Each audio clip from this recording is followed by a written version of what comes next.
നമസ്കാരം. ഇന്ത്യയുടെ രാഷ്ട്രീയത്തെയും സമ്പദ് വ്യവസ്ഥയെയും പറ്റി പഠിക്കുന്ന ആരും ആദ്യം നോക്കുന്നത് ഉത്തർപ്രദേശിലേക്കാണ്. എന്തുകൊണ്ടായിരിക്കും അങ്ങനെ? കാരണം UP എന്നത് വെറും ഒരു സംസ്ഥാനമല്ല, അതൊരു ഉപഭൂഖണ്ഡം പോലെ വലുതായ ഒന്നാണ്. 24 കോടിയിലധികം ജനസംഖ്യയുള്ള ഒരു നാട്. ഒന്ന് ചിന്തിച്ചു നോക്കൂ, UP ഒരു സ്വതന്ത്ര രാജ്യമായിരുന്നെങ്കിൽ ലോകത്തിലെ ഏറ്റവും ജനസംഖ്യയുള്ള 5ാമത്തെ രാജ്യമാകുമായിരുന്നു അത്. പാകിസ്ഥാനേക്കാളും ബ്രസീലിനേക്കാളും റഷ്യയെക്കാളും ജനങ്ങൾ തിങ്ങിപ്പാർക്കുന്ന മണ്ണാണത്. പക്ഷേ പതിറ്റാണ്ടുകളായി നമ്മൾ UP കുറിച്ച് കേട്ടിരിക്കുന്നത് എന്തായിരുന്നു? അത് ഒറ്റ വാക്കിൽ നമുക്ക് ഒതുക്കാം, ബീമാരു എന്നായിരുന്നു. അതായത് ബീഹാർ, മധ്യപ്രദേശ്, രാജസ്ഥാൻ, ഉത്തർപ്രദേശ് എന്നീ സംസ്ഥാനങ്ങളെ ചേർത്ത് സാമ്പത്തിക വിദഗ്ധർ വിളിച്ചിരുന്ന ഒരു ചീത്തപ്പേരായിരുന്നു. അതായത് രോഗാതുരമായ അല്ലെങ്കിൽ അസുഖം ബാധിച്ച സംസ്ഥാനം എന്നാണ് ഇതിനെ അർത്ഥമാക്കുന്നത്. എന്തായിരുന്നു ആ അസുഖങ്ങൾ എന്നും കൂടി നമുക്ക് നോക്കേണ്ടതുണ്ട്. ഗുണ്ടായിസം, അഴിമതി, തകർന്ന റോഡുകൾ, വൈദ്യുതി ഇല്ലാത്ത ഗ്രാമങ്ങൾ, ജാതി രാഷ്ട്രീയം. ചുരുക്കത്തിൽ ഇന്ത്യയുടെ മൊത്തം വികസനത്തെ പിറകോട്ട് വലിക്കുന്ന ഒരു ഭാരമായാണ് UPയെ എല്ലാവരും കണ്ടിരുന്നത്. എന്നാൽ ഇന്ന് കഥ മാറുകയാണ്. 2017 ശേഷം നമ്മൾ കാണുന്നത് മറ്റൊരു ചിത്രമാണ്. ആ പഴയ UP മരിക്കുകയും പുതിയൊരു ഇൻഡസ്ട്രിയൽ UP ജനിക്കുകയും ചെയ്തിരിക്കുകയാണ്. ഇന്ന് ഇന്ത്യയുടെ GDPയിലേക്ക് ഏറ്റവും കൂടുതൽ സംഭാവന ചെയ്യുന്ന 2ാമത്തെ സംസ്ഥാനമായി UP മാറിയിട്ടുണ്ട്. തമിഴ്നാടിനെയും ഗുജറാത്തിനെയും പോലും പിന്നിലാക്കിക്കൊണ്ട് മഹാരാഷ്ട്രയ്ക്ക് തൊട്ട് പിന്നിലായി UP ഇന്ന് എത്തി നിൽക്കുകയാണ്. നമ്മൾ ഒരു യാത്ര തന്നെ പോവുകയാണ്. ബീമാരുവിൽ നിന്ന് പവർ ഹൗസിലേക്കുള്ള UPയുടെ യാത്രയിലേക്ക്. എങ്ങനെയാണ് ഈ മാറ്റം സംഭവിച്ചിട്ടുള്ളത്? ഇത് വെറും ഒരു കണക്കിലെ കളിയാണോ, അതോ ഗ്രൗണ്ടിൽ മാറ്റങ്ങളുണ്ടോ എന്നതൊക്കെ നമുക്ക് പരിശോധിക്കേണ്ടതുണ്ട്. അപ്പൊ വ്യക്തമായ കാര്യങ്ങളിലേക്ക് നമുക്ക് നേരെ കടക്കാം. ഒരു നാട് വളരണമെങ്കിൽ ആദ്യം വേണ്ടത് എന്താണ് എന്നതാണ് ഒന്നാമത്തെ കാര്യം. അത് സ്പീഡാണ്. സാധനങ്ങളും മനുഷ്യരും വേഗത്തിൽ സഞ്ചരിക്കണം. UPയുടെ ഏറ്റവും വലിയ പ്രശ്നം എന്താണെന്ന് നോക്കിക്കഴിഞ്ഞാൽ അവരെ ലാൻഡ് ലോക്ക്ഡ് ആണ്.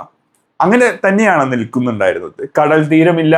അതുകൊണ്ട് ഇവിടെ ഫാക്ടറി തുടങ്ങിക്കഴിഞ്ഞാൽ ആ സാധനം കപ്പലിൽ കയറ്റാൻ മുംബൈയിലോ ഗുജറാത്തിലോ കൊണ്ടുപോവേണ്ട ഒരു അവസ്ഥ വരും. അതിന് ദിവസങ്ങൾ എടുക്കും എന്നതാണ് ഏറ്റവും വലിയൊരു പ്രശ്നം. ഈ പ്രശ്നം പരിഹരിക്കാൻ യോഗി ആദിത്യനാഥിന്റെ സർക്കാർ കൊണ്ടുവന്ന ഒരു രീതിയുണ്ട്. അത് എക്സ്പ്രസ് വേ വിപ്ലവം തന്നെയായിരുന്നു. ഇന്ന് ഇന്ത്യയിൽ എക്സ്പ്രസ് വേ ക്യാപിറ്റൽ എന്ന് പറയപ്പെടുന്നത് നമ്മുടെ UPയാണ്. 13 എക്സ്പ്രസ് വേകളാണ് അവിടെ ഉള്ളത്. ഇതിൽ 6 എണ്ണം ഇപ്പോൾ സജീവമായി കഴിഞ്ഞു. 7 എണ്ണത്തിന്റെ പണി നടന്നുകൊണ്ടിരിക്കുകയാണ്. നമുക്ക് പ്രധാനപ്പെട്ട 3 കാര്യങ്ങൾ നോക്കേണ്ടതുണ്ട്. ആ 3 എക്സ്പ്രസ് വേകൾ ഏതൊക്കെയാണെന്നൊക്കെ നമുക്കിപ്പോൾ നോക്കാം.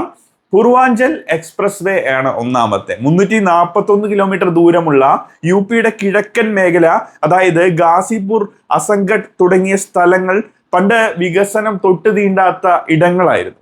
ഇന്ന് ലക്നൌവിൽ നിന്ന് വെറും 3-4 മണിക്കൂർ കൊണ്ട് നമുക്ക് അവിടേക്ക് എത്താൻ സാധിക്കും.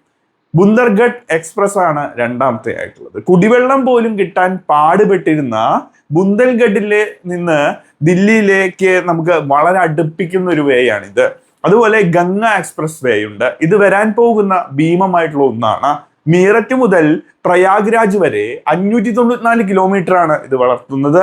ഇത് പൂർത്തിയായി കഴിഞ്ഞാൽ UPയുടെ ഒരറ്റത്ത് നിന്ന് മറ്റേ അറ്റത്തേക്ക് പോകാനായിട്ട് 6 മുതൽ 7 മണിക്കൂർ മതിയാവും. ഇതുകൊണ്ടുള്ള ഗുണം എന്താണെന്ന് ചോദിച്ചു കഴിഞ്ഞാൽ, ആഗ്ര ലക്നൗ എക്സ്പ്രസ് വേയിൽ യുദ്ധവിമാനങ്ങൾ വരെ ഇപ്പോൾ ഇറക്കി പരീക്ഷിച്ചു കഴിഞ്ഞു. അത്രയും ക്വാളിറ്റിയാണ് ഈ റോഡിന്റെ നിർമ്മാണത്തിലുള്ളത്. ഇനി ആകാശത്തിന്റെ കാര്യം നോക്കി കഴിഞ്ഞു കഴിഞ്ഞാൽ ഇന്ത്യയിൽ ഏറ്റവും കൂടുതൽ ഇന്റർനാഷണൽ എയർപോർട്ടുകളുള്ള സംസ്ഥാനമായിട്ട് UP മാറാൻ പോവുകയാണ്. ലക്നൗ, വാരണാസി, കുശിനഗർ, അയോധ്യ കൂടാതെ വരാൻ പോകുന്ന ജഹാർ എയർപോർട്ട് കൂടി വരാൻ പോകുന്നുണ്ട്. അത് നോയിഡയിലാണ് ഉള്ളത്. അങ്ങനെ ഏഷ്യയിലെ തന്നെ ഏറ്റവും വലിയ വിമാനത്താവളം അവിടെ എത്തുകയാണ്. അപ്പോ നോയിഡയിലെ ഈ എയർപോർട്ട് കൂടി വന്നു കഴിഞ്ഞാൽ ഉത്തർപ്രദേശിന്റെ രീതിയും ഭാവിയും ഒക്കെ വളരെയധികം മാറാൻ പോവുകയാണ്. സ്വിറ്റ്സർലാൻഡിലെ സൂറിച്ച് എയർപോർട്ട് കമ്പനി അവരാണ് ഇത് പ്രധാനമായിട്ട് നിർമ്മിക്കുന്നത്. ഇത് വരുന്നതോടെ ഡൽഹി എയർപോർട്ടിന്റെ തിരക്ക് നന്നായിട്ട് കുറയ്ക്കാനായിട്ട് സാധിക്കും. ഒപ്പം നോയിഡ ഒരു ഗ്ലോബൽ ലോജിസ്റ്റിക് ഹബ്ബായിട്ട് മാറാൻ പോവുകയാണ്. ശരി, അപ്പോൾ റോഡ് പണിതു, വിമാനത്താവളം വന്നു, ഇനി ജനങ്ങൾക്ക് പണി കൊടുക്കണ്ടേ? പറഞ്ഞു വരുന്നത് നമ്മുടെ ജനങ്ങൾക്കുള്ള ജോലിയെ കുറിച്ചാണ്. ഇവിടെയാണ് UP സർക്കാർ ചൈന +1 അവസരം മുതലെടുത്തിരിക്കുന്നത്. ലോകം മുഴുവൻ ചൈനയ്ക്ക് പുറമെ മറ്റൊരു ഉൽപാദന കേന്ദ്രം തിരയുന്ന സമയമാണിപ്പോൾ. അങ്ങനെ തിരയുമ്പോൾ UP പറഞ്ഞു, ഞങ്ങൾ റെഡിയാണ്, ഞങ്ങൾ നോക്കിക്കോളാം എന്ന്. ഇതിലൊന്നാമത്തെ കാര്യം ഇലക്ട്രോണിക്സ് മാനുഫാക്ചറിങ് ആണ്. നിങ്ങളുടെ കയ്യിലിരിക്കുന്ന മൊബൈൽ ഫോൺസ് ഒക്കെ ഒന്ന് നോക്കിക്കഴിഞ്ഞാൽ അത് സാംസങ് ആണെങ്കിൽ അത് നിർമ്മിച്ചിരിക്കാൻ സാധ്യതയുള്ളത് നോയിഡയാണ്. കാരണം ലോകത്തിലെ ഏറ്റവും വലിയ മൊബൈൽ ഫാക്ടറി ഇപ്പോൾ ഉള്ളത് നോയിഡയിലാണ്. ഇന്ത്യയിൽ വിൽക്കുന്ന 60% മൊബൈൽ ഫോണുകളും അസംബിൾ ചെയ്യുന്നത് UPയിലാണ്. അടുത്തത് ODOP, അതായത് ഒരു ജില്ല ഒരു ഉൽപ്പന്നം എന്ന രീതിയിലേക്ക് കാര്യങ്ങൾ മാറി. ഇതെല്ലാം UPയുടെ ഗെയിം ചേഞ്ചറാണ്. 75 ജില്ലകൾക്കും അവരുടേതായ ഓരോ സ്പെഷ്യൽ ഉൽപ്പന്നങ്ങളുണ്ട് അവിടെ. പണ്ട് ഇതാരും ശ്രദ്ധിച്ചിരുന്നില്ല. അലിഗഡ് എന്ന് പറയുന്ന സ്ഥലം പൂട്ടുകൾക്ക് പ്രശസ്തമാണ്. ഇനി മൊറാദാബാദ് ആണെങ്കിൽ പിച്ചള പാത്രങ്ങൾക്കുള്ളതാണ്. കണ്ണൂജ് ആണെങ്കിൽ പെർഫ്യൂമിന്, ഇന്ത്യയിൽ പെർഫ്യൂമിന്റെ ക്യാപിറ്റൽ എന്നറിയപ്പെടുന്നത് അവിടെയാണ്. വാരണാസി ആണെങ്കിൽ ബനാറസിയുടെ പട്ട് എന്ന് നമുക്ക് പറയാം. ലക്നൗ ആണെങ്കിൽ ചിക്കൻകാരി വസ്ത്രങ്ങളാണ്. സർക്കാർ ഉൽപ്പന്നങ്ങൾക്ക് വലിയ മാർക്കറ്റിംഗ് ഒക്കെ അവർ നൽകിയിട്ടുണ്ട്. G20 ഉച്ചകോടിയിൽ വിദേശ നേതാക്കൾക്ക് സമ്മാനമായിട്ട് നൽകിയത് UPയിലെ ഈ കരകൗശല വസ്തുക്കൾ തന്നെയാണ്. ഇന്ന് ആമസോണിലും ഫ്ലിപ്കാർട്ടിലും വരെ UPയിലെ ഗ്രാമങ്ങളിൽ നിന്നുള്ള സാധനങ്ങൾ ബ്രാൻഡഡ് ആയിട്ട് വിൽക്കുന്നുണ്ട് അവിടെ. ഇത് ഗ്രാമീണ സമ്പദ് വ്യവസ്ഥയെ വലിയ രീതിയിൽ സഹായിച്ചിട്ടുണ്ട്. ഇനി ഡിഫൻസ് കോറിഡോർ നോക്കുകയാണെങ്കിൽ UPയെ പറ്റി പറയുമ്പോൾ നാടൻ തോക്കുകൾ ഉണ്ടാക്കുന്ന സ്ഥലമെന്നായിരുന്നു പണ്ടത്തെ പരിഹാസം. എന്നാൽ ഇന്ന് ഇന്ത്യൻ ആർമിക്ക് വേണ്ട അത്യാധുനിക തോക്കുകളും മിസൈലുകളും വരെ അവിടെ ഉണ്ടാക്കുന്നുണ്ട് എന്നതാണ് യാഥാർത്ഥ്യം. ലക്നൌവിലും കാൺപൂരിലും ഝാൻസിയിലും ചിത്രക്കൂട് തുടങ്ങിയ 6 ഇടങ്ങളില് ഡിഫൻസ് കോറിഡോർ ഇപ്പോൾ വരാൻ പോവുകയാണ്. ബ്രഹ്മോസ് മിസൈൽ നിർമ്മാണ യൂണിറ്റ് ലക്നൌവിൽ തുടങ്ങിക്കഴിഞ്ഞു എന്നതാണ് ഇപ്പൊ നമുക്ക് അറിയാൻ കഴിഞ്ഞിട്ടുള്ളത്. അദാനി ഗ്രൂപ്പ് കാൺപൂരിൽ ഏഷ്യയിലെ ഏറ്റവും വലിയ വെടിക്കോപ്പ് നിർമ്മാണശാല അവിടെ തുറന്നിട്ടുണ്ടായിരുന്നു. ഇത് ആയിരക്കണക്കിന് എഞ്ചിനീയർമാർക്കാണ് ജോലി നൽകിയിട്ടുള്ളത്. ഇനി ഇതൊക്കെ നടക്കണമെങ്കിൽ അവിടെ ഒരു പ്രധാനപ്പെട്ട കാര്യം വേണം, അത് സമാധാനമാണ്. അതില്ലെങ്കിൽ പിന്നെ ഒന്നും നടക്കില്ല. 2017 മുൻപുള്ള UPയിലെ അവസ്ഥ നമുക്ക് അറിയാവുന്നതാണ്. വൈകുന്നേരം ആയി കഴിഞ്ഞാൽ കടകൾ അടയ്ക്കും, വ്യവസായികളെ ഗുണ്ടകൾ തട്ടിക്കൊണ്ടുപോകും. എവിടെ നോക്കിയാലും കലാപങ്ങളാണ്. ജംഗിൾ രാജ് എന്നായിരുന്നു മാധ്യമങ്ങൾ അവരെ വിശേഷിപ്പിച്ചിരുന്നത്. ആ ഒരു ഏരിയനെയൊക്കെ വിശേഷിപ്പിച്ചിരുന്നത് അങ്ങനെയായിരുന്നു. യോഗി ആദിത്യനാഥ് അധികാരത്തിൽ വന്നപ്പോൾ ആദ്യം ചെയ്തത് ക്രമസമാധാനം എങ്ങനെ നമുക്ക് ക്ലിയർ ചെയ്യാം എന്നുള്ളതായിരുന്നു. അതിനുവേണ്ടി എന്തൊക്കെ ചെയ്തു എന്നുള്ളതും കൂടി നമ്മൾ നോക്കേണ്ടതുണ്ട്. ഇവിടെയാണ് ബുൾഡോസർ എന്ന പ്രതീകം അവിടെ വന്നിട്ടുള്ളത്. കുറ്റവാളികളുടെയും മാഫിയകളുടെയും അനധികൃത സ്വത്തുക്കൾ അവർ ഇടിച്ചു നിരത്തി. ഇത് നൽകിയ മെസ്സേജ് വലുതായിരുന്നു. നിങ്ങൾ എത്ര വലിയവനാണെങ്കിലും ശരി, നിയമത്തിന് മുമ്പിൽ അത് ആരും മുകളിലല്ല. ഇതിന്റെ ഫലം ബിസിനസ്സിലാണ് ശരിക്കും പറഞ്ഞാൽ കണ്ടത്. സുരക്ഷിതമാണെന്ന് തോന്നിയതോടെ നിക്ഷേപകർ എല്ലാവരും തിരിച്ച് അങ്ങോട്ടേക്ക് വന്നു. അങ്ങനെ വളരെയധികം വ്യത്യാസങ്ങൾ വന്നു. കാര്യങ്ങളൊക്കെ ആകെ മാറി മറഞ്ഞു. എല്ലാ പ്രശ്നങ്ങളിൽ നിന്നും മുകളിലേക്ക് അവർ ഉയരുകയായിരുന്നു. നിവേഷ് മിത്ര എന്ന പോർട്ടൽ വഴി ബിസിനസ് തുടങ്ങാനുള്ള 400-ലധികം അനുമതികൾ ഒരൊറ്റ സ്ഥലത്ത് നിന്ന് ഓൺലൈനായിട്ട് ലഭിക്കുന്ന രീതിയിൽ ഈസി ആക്കി കൊടുക്കുകയും ചെയ്തു. പണ്ട് കൈക്കൂലി കൊടുത്ത് മടുത്തിരുന്ന വ്യവസായികൾക്ക് ഇതൊക്കെ ഒരു ആശ്വാസമായിട്ട് മാറി. 2023 ഗ്ലോബൽ ഇൻവെസ്റ്റേഴ്സ് സമ്മിറ്റിൽ UPക്ക് ലഭിച്ചത് 33.5 ലക്ഷം കോടി രൂപയുടെ നിക്ഷേപ വാഗ്ദാനങ്ങളായിരുന്നു. ഇത് ഇന്ത്യയുടെ ചരിത്രത്തിലെ തന്നെ വലിയൊരു റെക്കോർഡാണ്. UPയുടെ മറ്റൊരു സ്വർണ്ണഖനിയാണ് ആത്മീയ ടൂറിസം എന്നുള്ളത്.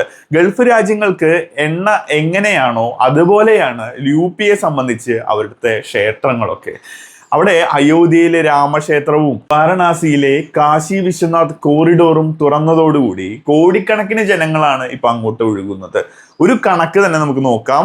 2022 ഗോവയിൽ വന്നതിനേക്കാൾ കൂടുതൽ ടൂറിസ്റ്റുകൾ ഇപ്പോ വാരണാസിയിൽ മാത്രം വന്നിട്ടുണ്ടെന്നാണ് പറയുന്നത്.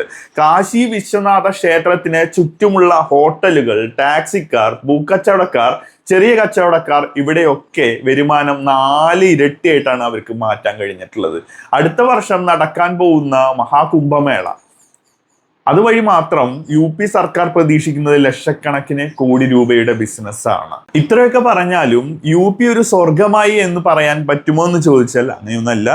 ഇപ്പോഴും ചെറിയ പല വെല്ലുവിളികളും അവിടെ ബാക്കിയുണ്ട്. പ്രതിശീർഷ വരുമാനം എന്നതാണ് പ്രധാനപ്പെട്ട കാര്യം. സംസ്ഥാനം മൊത്തത്തിൽ സമ്പന്നമാണെങ്കിലും ഒരു സാധാരണക്കാരന്റെ വരുമാനം എടുത്തു നോക്കിക്കഴിഞ്ഞാൽ UP ഇപ്പോഴും ദേശീയ ശരാശരിയേക്കാളും താഴെയാണ് നിൽക്കുന്നത്. ഇനി വിദ്യാഭ്യാസത്തിന്റെ കാര്യം എടുത്തു കഴിഞ്ഞാലും ഇത്രയും വലിയ ഇൻഡസ്ട്രികൾ വരുന്ന സമയത്ത് അവിടെ ജോലി ചെയ്യാനുള്ള ആ ഒരു സ്കില്ലൊക്കെ എല്ലാവർക്കും ആവശ്യമാണ്. അതിന് യു പിയിലെ വിദ്യാഭ്യാസ നിലവാരം ഇനിയും ഉയർത്തേണ്ടതുണ്ട്. ഇനി ഗ്രാമങ്ങളിലെ ആരോഗ്യത്തിന്റെ കാര്യം നോക്കി കഴിഞ്ഞാൽ ആശുപത്രി സൗകര്യങ്ങളും ഇനിയും മെച്ചപ്പെടുത്താനൊക്കെ ഉണ്ട്.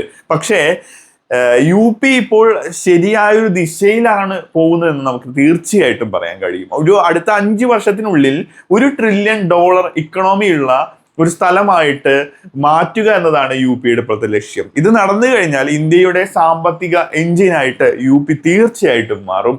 പണ്ട് ഇന്ത്യയുടെ വികസനത്തിന് തടസ്സമായി നിന്ന അതേ യു പി ഇന്ന് ഇന്ത്യയുടെ വികസനത്തിന് വഴികാട്ടിയാവുന്ന കാഴ്ചയാണ് നമ്മൾ കാണുന്നത്.